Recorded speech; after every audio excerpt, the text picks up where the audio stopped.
Tough Topics with Tricia. Discussing issues important to the KU community. And now, your host, Tricia. Hi, you're listening to Tough Topics with your host, Tricia, and today I also have a co-host with me, and her name is Storm. You can introduce yourself, Storm, and then we'll talk about the guests that we actually have on today. Sure. My name is Storm Wright. I'm a professional writing major here at Kutztown University, and I am interning for the GLBTQ Resource Center. Very cool. I'm very excited to have you with us today and kind of co-hosting this with me.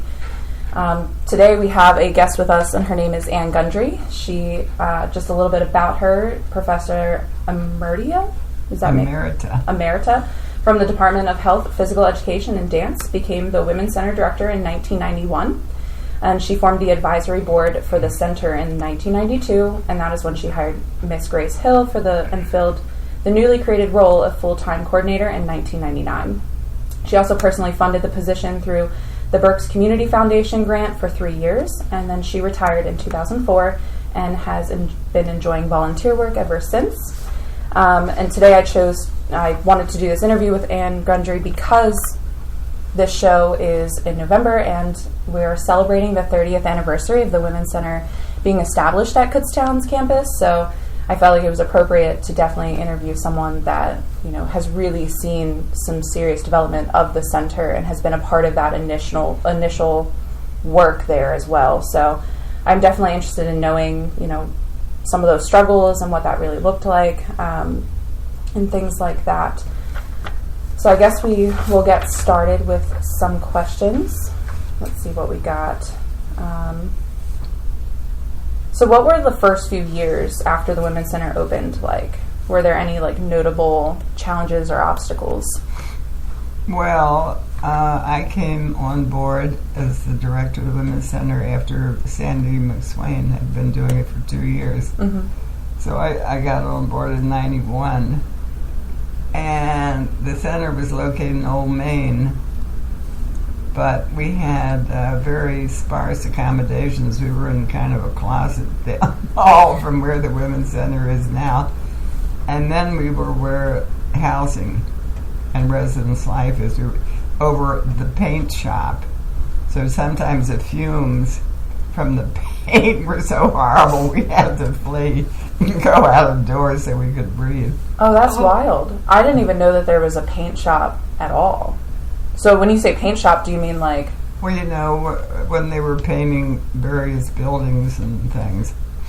But it was a horrible, the smell of paint was terrible. Yeah. At certain times. But then we moved into the quarters where the center is located now. Yeah. So did you find that location was kind of an obstacle and a challenge then? I guess so. I can remember sitting in that office with Betsy Williams, who was the GA, and looking at her and saying, "What are we supposed to do?" But we quickly figured it out. Mm-hmm. Yeah, and we hired 2 very capable undergraduate students, Deb Camo and Whitney Smith. And Whitney actually gave me that thing in the window. Oh, that's nice. Yeah. And they were terrific, all those young women. And Whitney and Deb went to a conference at Penn State about allies. And so they came back all excited about allies, and we started that up. Mm. And that probably was about 91, 92. Yes, I believe they're celebrating their 20th anniversary of being at Kutztown. So that's super cool that you got to see the creation of a really known organization on our campus. Yeah. Mm-hmm. I would love to see those 3 young women at the 30th celebration. I don't know if they were able to come or... Yes. But that would be fun for me. Yeah, I bet. I'm very curious as to looking back now across your time at the center and all the work that you did, what is the most notable change that happened for you and through your activism work? Oh, just being able to put my money where my mouth is. I mean, I was always an advocate for women's rights and equality, and fought hard for the ERA, which failed by one state to pass. Do you know the Equal Rights Amendment? It comes up from time to time in the Congress. It's not dead, but it's almost.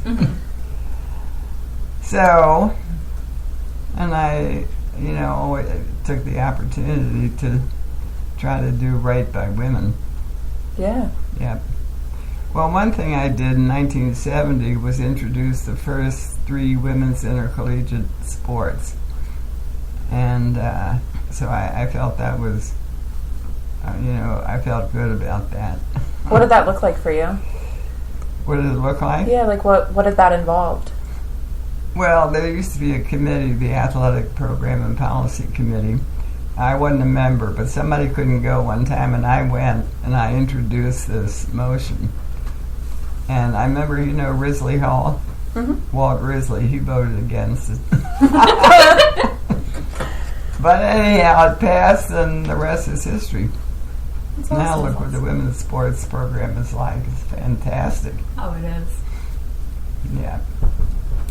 I'm gonna sprinkle in one of our little notable facts sure, here, because you had mentioned your activism and just kind of being a voice for women. One of the biggest things that we have for you is that you volunteered for the Berks Women in Crisis, formerly known as that. Now it's known as Safe Berks.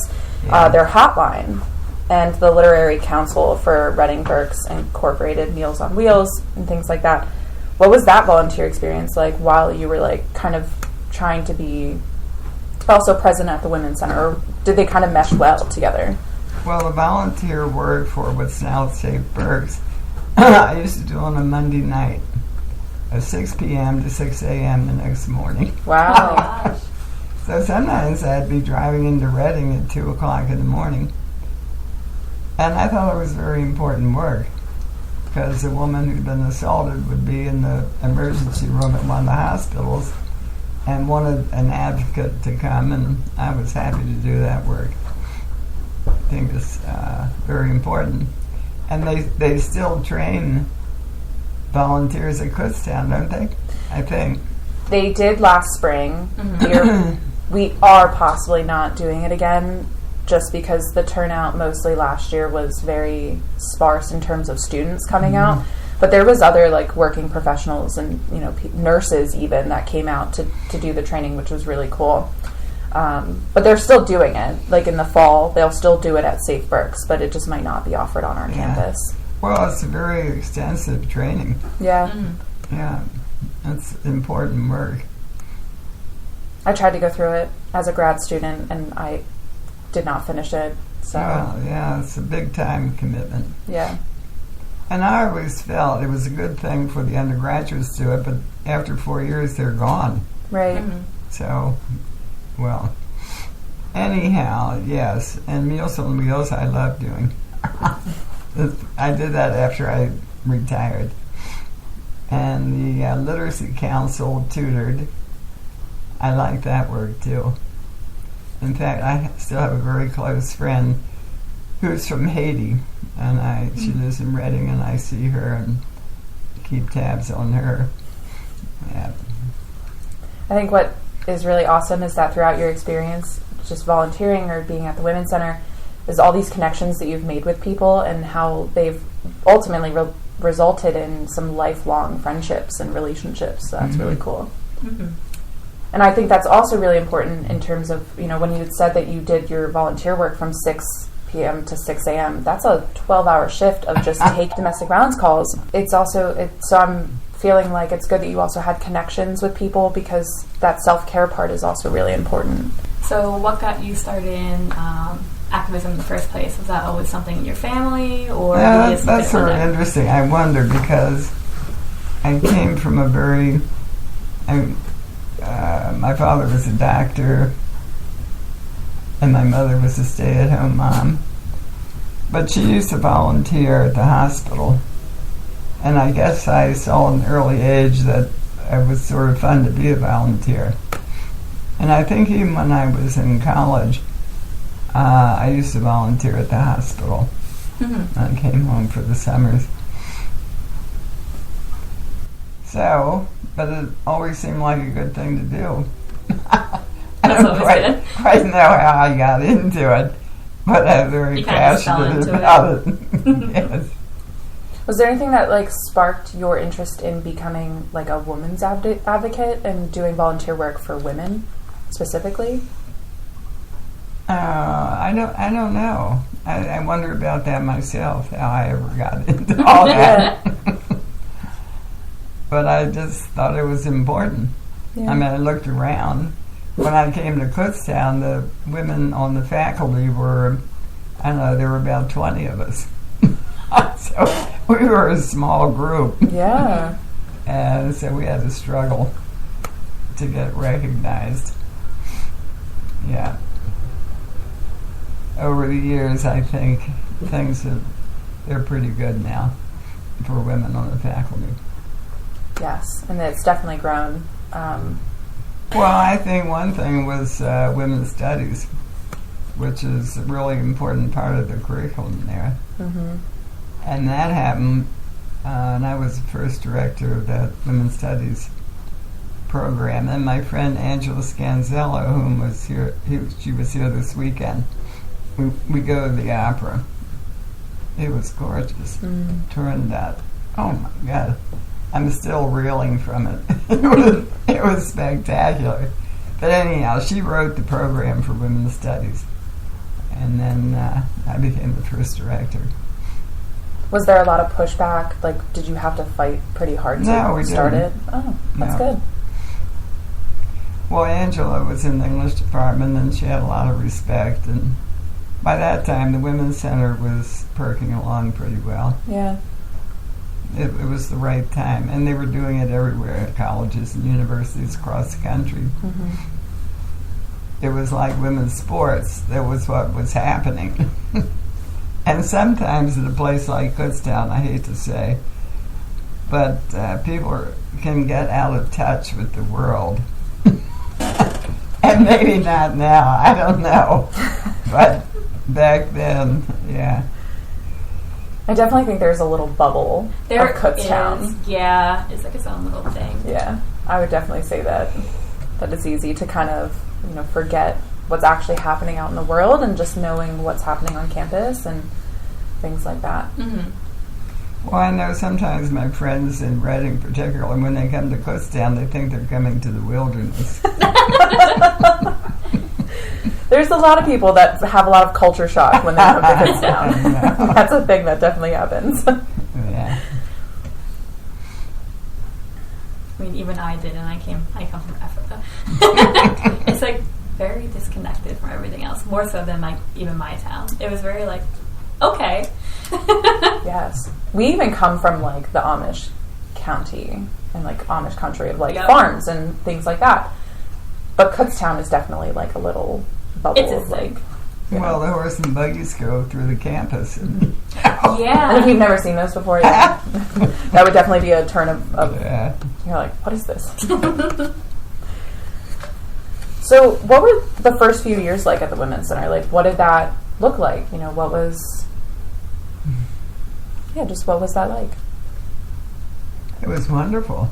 I think because it was wide open. Mm-hmm. We could do pretty much what we wanted. Mm-hmm. We had good support from the president and the provost. And we used to have a division of diversity. And we were part of that. And Barbara Taliaferro was the vice president for diversity or something like that. And so we had clout because the administration supported us. Mm-hmm. And we had a provost, Linda Rinker, who was very supportive of women's studies. So those things mattered. Yeah. Mm-hmm. I can imagine how much influence the administration could have over the successfulness of a center. Oh, yes, regarding absolutely. Without it, yeah. It's hard to function. Mm-hmm. Yeah, so we were lucky in that regard. What was your favorite part about the first couple of years? Oh, just the excitement of getting this thing going. Yeah. I mean, Sandy had done a wonderful job. She had 2 graduate assistants. And I think she was in that closet in the hall from the present Women's Center. And she did a great job getting it started. So I was happy to take it on. That's good. What would be, so I feel like, you know, a lot of this stuff took hard work, and it took work that at some points felt like, are we actually going to see change? Is this actually going to get better? And I feel like we are also in a place right now currently with, you know, just women's issues where we're feeling that way again, where we're like, is this going to get better? Where is our future going to end up in terms of the actual presidential administration and things like that? What would you say, what is one message that you want to give to newer activists that are kind of feeling that struggle right now? I didn't know you were feeling a struggle. I'm sorry to hear that. Or maybe it's a good thing because it's very motivating. You think, you know, my God, something wrong here. We've got to do something about it. Yeah. And you have to, it's a very political position. I mean, you have to get on well with the people who make decisions about your finances and just your very existence. Mm-hmm. And I was fortunate that the people who mattered in the administration I got along very well with. Mm-hmm. So, I mean, you have to keep fighting. There are always people going to say, well, where's the men's center? And I always said, it's the rest of the campus. Oh my God, right? Look around you. Yeah. We still get a lot of men that feel like that they can't come into the women's center because it says women's center, and I'm like, it's open to everybody. It doesn't have to be just for women anymore. I don't necessarily feel like the women's center on campus is struggling. I was more, I guess, referring to like the overall like women's body. And You mean with Trump and the yes, White House? yes. Oh my God. I was trying to be elegant about it, and you know, If we survive him, boy, we're tough. that's a great way to look at that. It really is. Oh, wait, that was so empowering because I've never thought of it like that. Yeah. That's very motivating. Well, he called Nancy Pelosi a third-rate politician yesterday. I mean, the things he says are unbelievable. Mm-hmm. Oh my, it's so embarrassing. As a man has no manners. Like how we look to the rest of the world. Oh, yes. Not going to be great. Yeah. Well, I think they know that most of us despise him. Oh, yeah. And that we're not all like that by any means. It's been a tough time during his presidency because his behaviors have kind of started condoning some not okay behaviors from just general people in the country. Mm-hmm. And so I felt like I said, we were in that point of like, okay, how do we go? Like, how do we keep moving? How do we get past this? And like, you know, things like that. So it's good to know that like if we do survive him, that we're going to be fine. Yeah, we're going to be great. We'll be fine. Oh. Yeah, I'm a generally optimistic person. That's a good way to look at it. Yeah.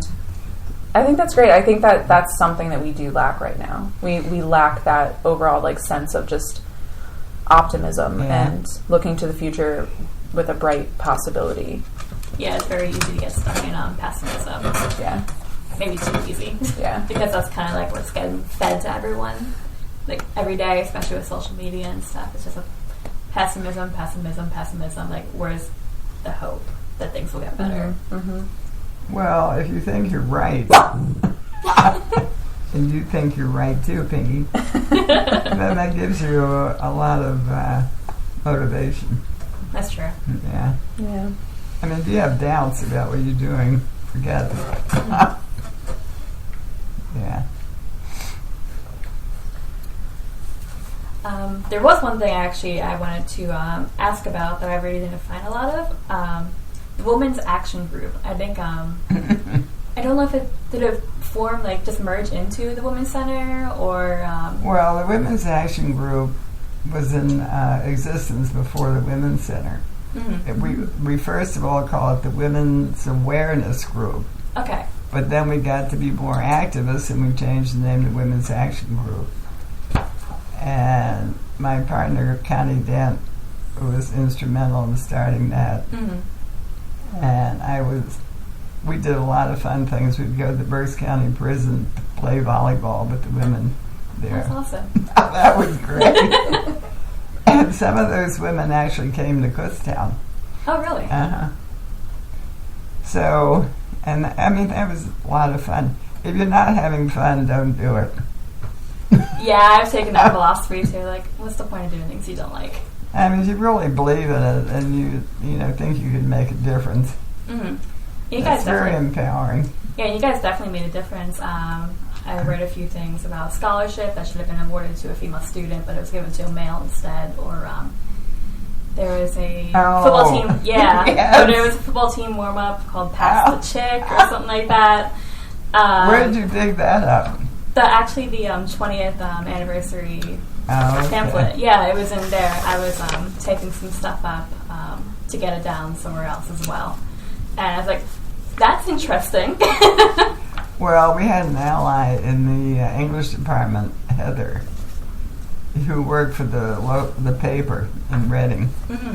So we always threatened, listen, if you do the Pass the Chick, we'll get Heather out here to write an article about how horrible this is.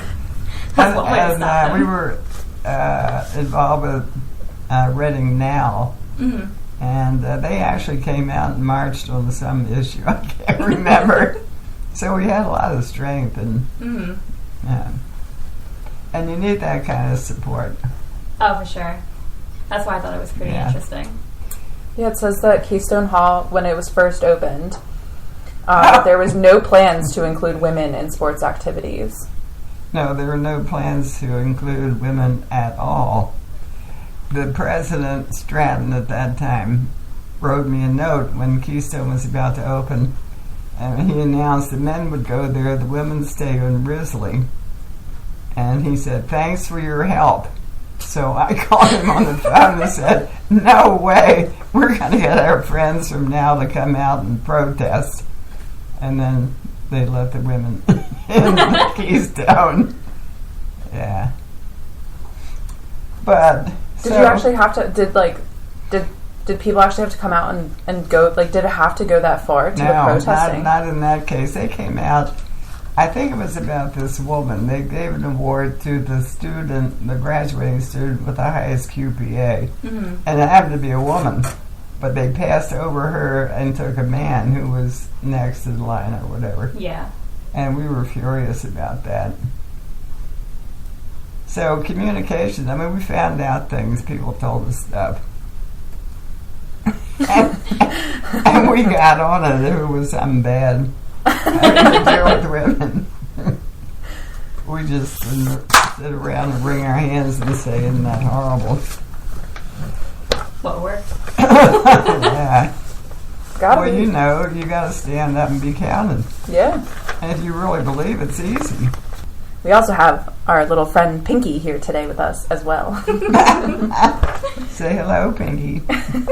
Woof woof. Nah, he's good for now. Okay, so we're going to take a break now.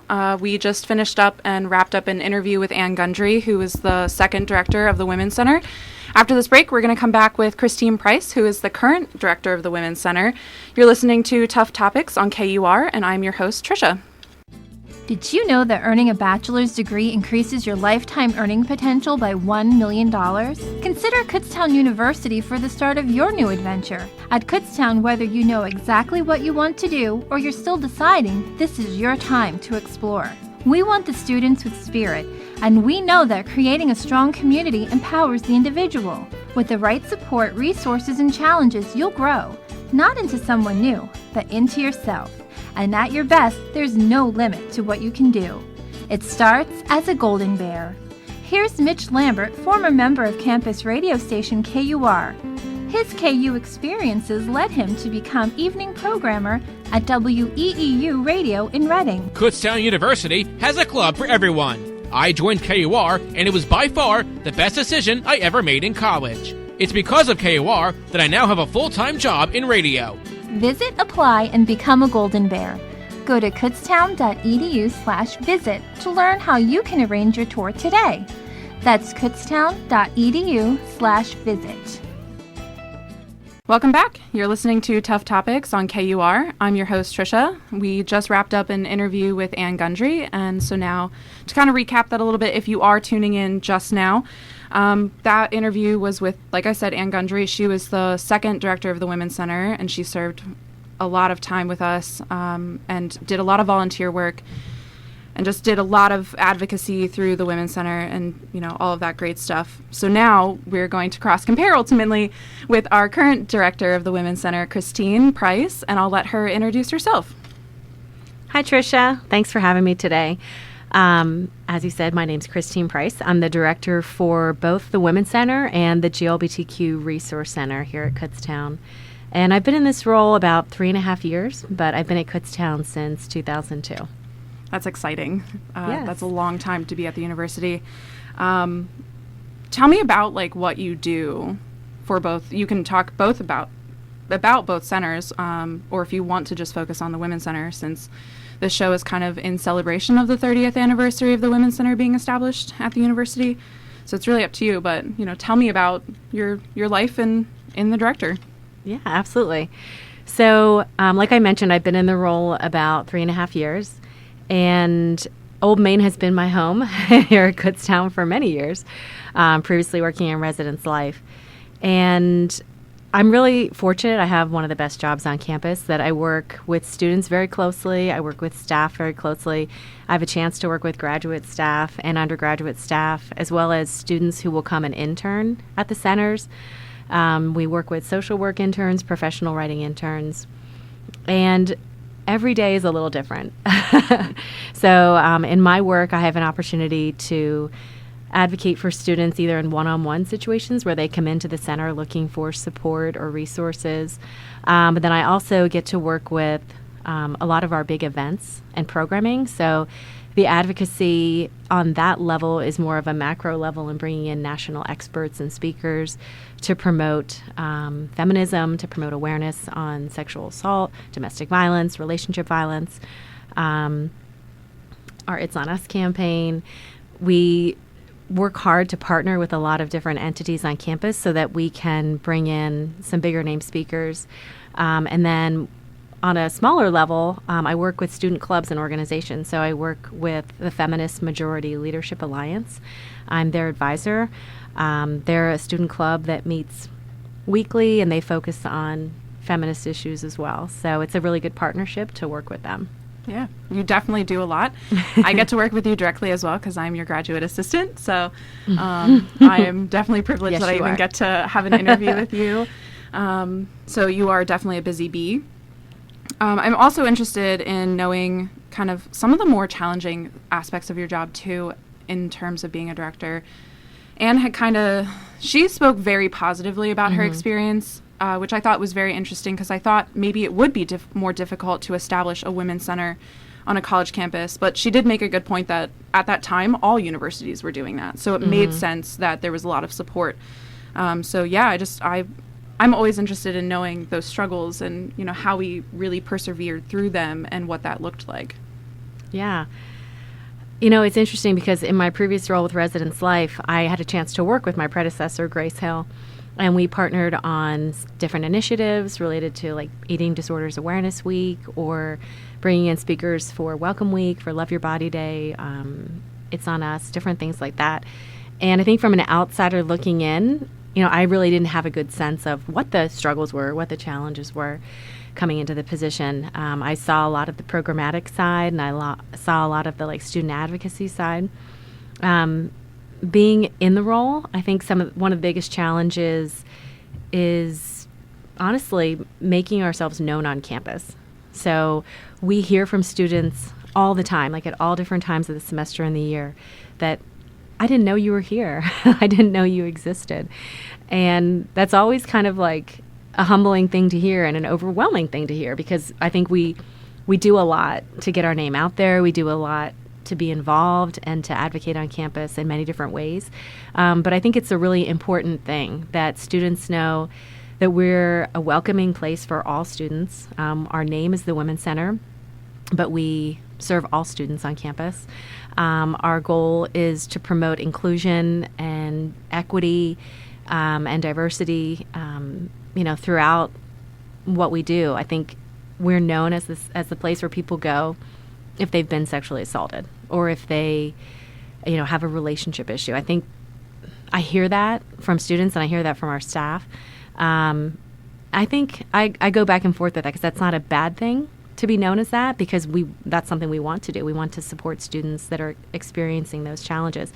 But we also want to go beyond that and to do more proactive work. And so I think there's so much we want to do. And I'm the type of person who, I am a yes person. I want to say, yes, let's do that. Yes, let's be involved in all of these things.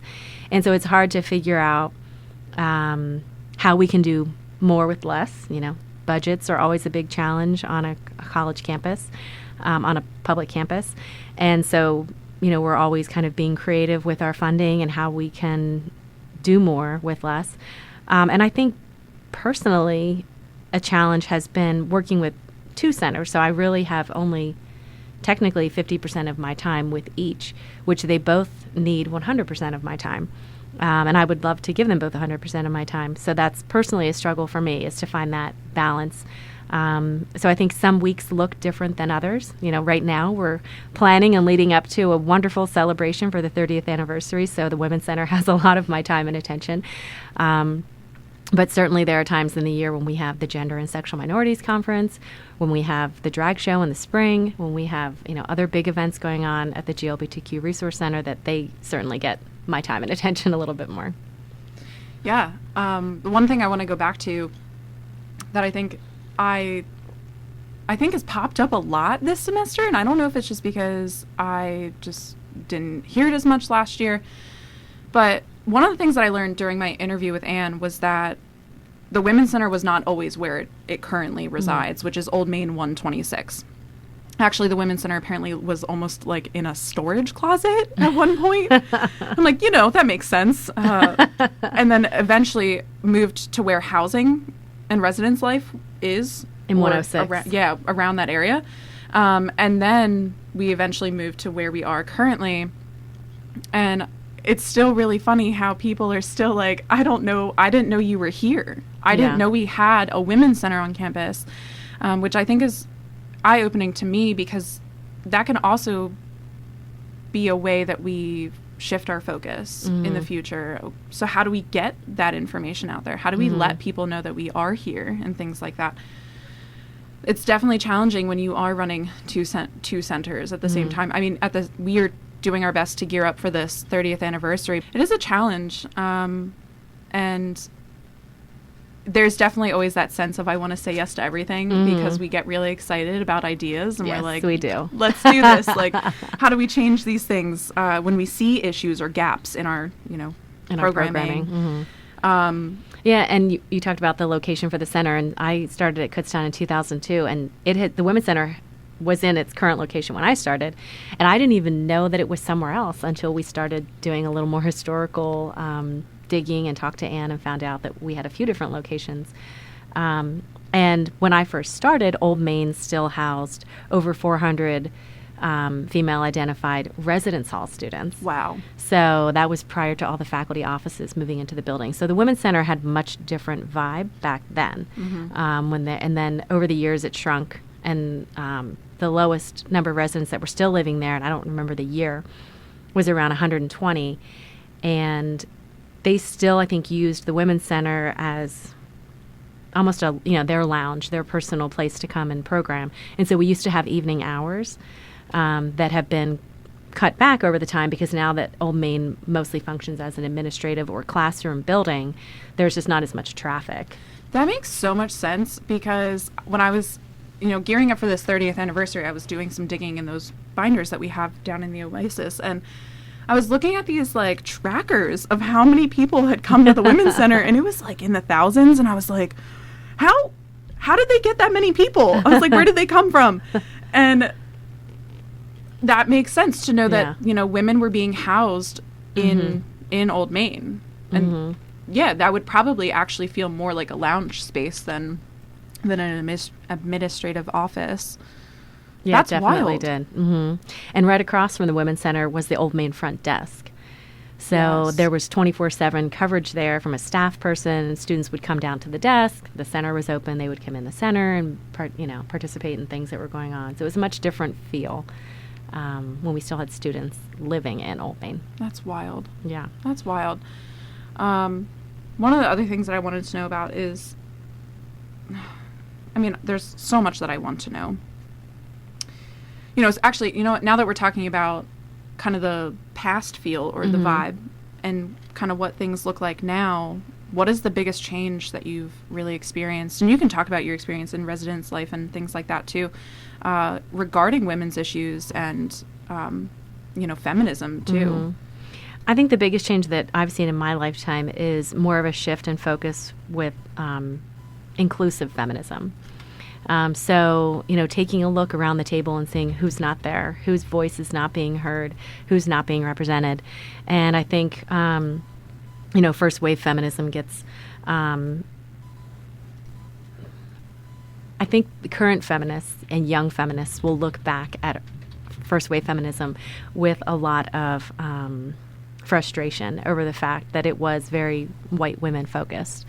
And we're feminists, so we're focusing on change and what can we do better and how can we be more inclusive and how can we be more equitable and engaging with everyone that needs to be pulled up to be at the table rather than, that only a certain, privileged few at the top are receiving the benefits of equality. So I think that's probably the biggest change that I've seen. And working with FMLA, that's something that they actively talk about at their meetings.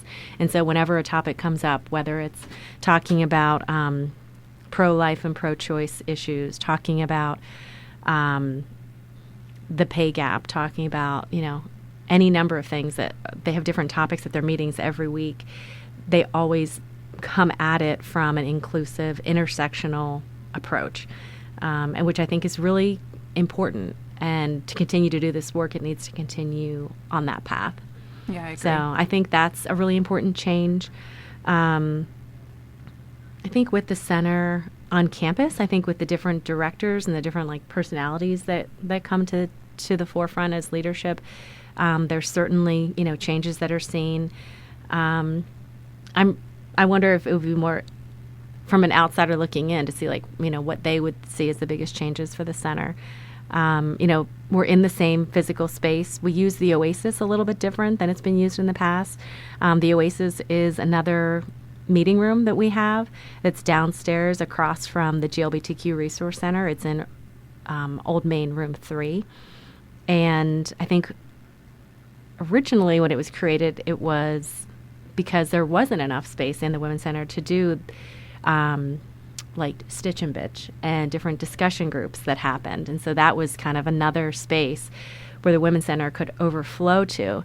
And since I've been in this role and seeing and serving both centers, my style is to use it for both centers. And so the GLBTQ Center uses it just as much for discussion groups and meetings and events, and it's also a mutual storage space for big events that are going on. So that's one way that I've tried to bring the centers together, and I try to bring the staffs together in certain ways so that they can support one another and collaborate together. But I also think that it's really important that the centers are separate because they have a separate mission. They serve different populations and have different goals and focus. That definitely makes sense. At the same time, it also makes sense so that we, to a certain extent, work together because we are moving to a place of being more inclusive and being, looking around and saying, okay, who's not at this table? Maybe it's our gay friend that, we in post or in previous feminist waves would have not thought to ask that person to come to the table. Kind of deal. That definitely makes sense. How has another thing that just popped up to my mind was when I interviewed Ann Gundry. She definitely has this vibe to her that when she was doing a lot of her advocacy and things like that, there was kind of a lot more of that, I guess, physical, active, rioting kind of thing. And I feel like just generally, like as a society, we have moved to a place of doing smaller things. What is your take on activism, really, and advocacy work? Yeah, I mean, I think it's really important, and I think that it has changed a lot over the decades. For me personally, there's so many opportunities to be involved as an activist, and it's almost, again, it's like overwhelming to say, what are the things that I'm going to actively engage in? And I think there's some things that you can physically go and attend and be a visible presence, and I attended the Women's March in 2016. It was the largest of the women's marches that happened down in D.C., and we also organized a group of students to go down, and it was so massive, and there were so many people there that we didn't all get to meet up, but there was different groups that were together, and it was a very powerful experience to be there and marching and standing in unity for just equity and rights and just human rights of all people. We have since then, we have been pretty active with the National Young Feminist Leadership Conference, and this past year we were able to attend down in D.C. and stay for the extra day of advocacy that we got to go to the to Congress, and we went to meet with one of our local congresswomen, and we took a group of students to the Congress building, and they brought together a list of issues that they were really excited about and wanted to learn more about and to share their perspective and where they felt that there was injustice going on. So that was a really important day of advocacy, to be a part of that and to hear different speakers who are actively a part of our government, and to hear what they're working on and what are different ways that we can, on like a smaller scale from Kutztown, be actively engaged, whether it's writing your representatives, writing your congressmen, and letting your voice be heard where there's issues that are around inequity. We've actually talked a lot about in the past, I guess over the last 3 or 4 semesters, about some of the proposed changes through the Department of Education through Title IX, and we've done some advocacy work with FMLA to do. I guess it's really not letter writing, but it's email writing, to be able to advocate and on behalf of not making changes that would change some pretty major coverage as far as who's covered under Title IX, and the lines that are blurred about gender identity and what is covered and what's not covered. So that was something that we were really cared about, and we really cared about survivors getting the type of support that they needed through Title IX, rather than kind of the lens that the current administration is looking at it through, which is more focusing on the rights of the accused than it is the rights of the victims. So, we talk about these things, and I think there are small ways and there are large ways that people can be an activist and they can be involved. I think one of the best things is just to be knowledgeable on the issues. You made a really good point, and I would love to spend some time on this, just because I think it's also important to address kind of like the elephant in the room, where our current climate has created this really polarized thing or situation where if you don't necessarily agree with someone on their issues, or that the concerns that they're bringing forward, or that the issues that they're advocating for, that this other person is not going to listen to you. And you're 100% right. Like, you do need to become knowledgeable on issues. And yeah, it sucks that we're in a situation where you feel like you're not going to be listened to because of whatever things you identify with, or like issues that you advocate for. Yeah, and I think there's still a lot of stigma around the word feminist. Yeah. So even right there, that's something that I think FMLA and just people who identify as feminists face probably on a daily basis when you stand up and say, yes, I'm a feminist. I believe in the equality of all people. Not everyone gets that. There's still a lot of misconceptions that it means, oh, you hate men, or, oh, you're going to go burn your bra. Like, there's still some very old school mentality when it comes to understanding feminism. So, yeah. I applaud the students that are really actively engaged in the club, and that they make an effort to come every week and to educate themselves and to have tough conversations and, they might think, oh, I'm quote unquote, a Democrat, or I'm quote unquote a Republican, but there might be issues that they aren't really super knowledgeable about. And like, rather than just drinking the Kool-Aid and saying, I agree with these issues because I'm this or identify as that, like understanding both sides, I think is really an important, not both sides, all sides, is really an important thing to do. 100%. So unfortunately, we do have to wrap up. Very quickly, I just think this is a great way to end this interview. Is what is something that you're really excited for the future of the center? Wow. Really, well, having this anniversary celebration is something that I'm really excited for. Part of what we will be celebrating is an amazing, transformative gift that Ann Gundry has given to the center, so that we will be fortunate enough to continue to do a distinguished speaker series for many years to come because of her generosity. Yeah. So what that means is that each year we'll have some funds that are set aside specifically for a speaker or two, depending on how we plan out the semester, to come to campus. And, Ann's, I think, vision and dream was to be able to leave her legacy that she's educating students and our community in many ways, and I think that she's really done that. Yeah, I agree. It's going to be awesome to see that come to fruition and know that we are providing opportunities for people to learn about these things and all of that. So yeah, that wraps up our interview. I appreciate you coming and interviewing with me today, Christine. It's been awesome. The next show will be on December 5th, which is the first Thursday of that month. And you are listening to Tough Topics, and I'm your host, Trisha, on KUR. Hi, my name is Connie. I listen to your radio station. I love the music. For me, it's a trip down memory lane, plus also current songs, which I really enjoy. It takes me back to the day. So keep up the good work. Praise your radio station for being one of the best in the country. This is John. I'm calling from Shillington, Pennsylvania. So the lava lamp is on, and I'm listening. Hey, just wanted to say we're listening here in Bartow, Pennsylvania. Thanks for the radio station. My name is Rita. I live in Midland, Texas. I just want to let you know how much I enjoy your station. It's relaxing. The music is great, and it just reminds me of just good times. I watch and listen to your station many times during the week, and I enjoy it. I live in the borough. Thank you very much. This is Bob from Kutztown. Keep up the good work. I enjoy listening to your station, especially when you play mixed music like big band and jazz. Hey, KUR, it's Jim. I listen to you guys whenever I drive through campus. I have it set to my preset on my car, but I always try to tune in. If I have to pick somebody up on campus or something, I always tune in as well. And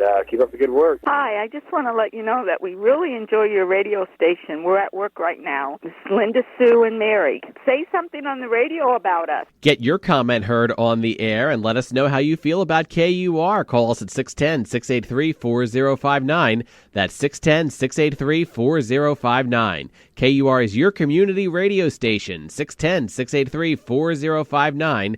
Thanks for listening. So before we really end the show, I want to take an opportunity, as I have done in the past, to plug some events for the Women's Center. And I can plug some events for the GLBTQ Resource Center as well. So then next on our list, we got the Silent Witness Display. That one is supposed to be in recognition of Domestic Violence Awareness Month. That's going to be held from Monday, November 4th through Friday, November 8th, and that will be displayed in Old Main Concourse. To give you a little bit more about that, we collab with Safe Berks through that. And it is a powerful display of life-sized red silhouettes. They highlight the stories of Berks County citizens who have been victims of domestic violence homicide. It's a very powerful display if you've never seen it. On the actual displays themselves, they wear this little shield on their chest, and it gives you the story of that individual. It's really, really sad because in addition to actual people being murdered, there's pets. There's silhouettes of people's pets that also become victims of domestic violence as well. So it's super sad, but it's also really important to witness it just because it brings this light to the realness of this issue. And then the next event is on Wednesday, November 13th. I'm very excited for this one, actually. It is our 1 in 6 event, and in the screening of the Bristlecone Project. The mission of 1 in 6 is to help men who have had unwanted or abusive sexual experiences live healthier, happier lives. From 4 to 6, there will be a workshop that provides an opportunity to consider the particular ways that men may respond differently to sexual abuse or assault. That's going to be in MSU 183. And then at 7, we'll be having a screening of the actual Bristlecone Project. It's a documentary film. It's a powerful and effective vehicle for raising awareness about men's potential to reclaim healthy, meaningful lives after experiencing sexual abuse or assault. And that will also be held in MSU 183. And then that's really all I got for the Women's Center. Unless you would like to add anything, Christine, about that I was one. just going to add that for the 1 and 6 event, those are national experts coming in, and it's from the It's On Us grant, which is a grant that we received at the university through the Pennsylvania Governor's Office. And our student chapter of It's On Us will be there doing a pledge drive and sharing information on how students can get more connected and giving out their wonderful T-shirts for students who participate by taking the pledge. Yes. And then for the GLBTQ Resource Center, we really only have one event left for them, and that is going to be Transgender Day of Remembrance. That's on Wednesday, November 20th from 11 a.m. to 3 in Old Main Concourse. It's a day to remember individuals killed and bullied due to anti-transgender prejudice and violence. This is a student-led allies program, and that's what I got for the GLBTQ Resource Center. So thanks for tuning in.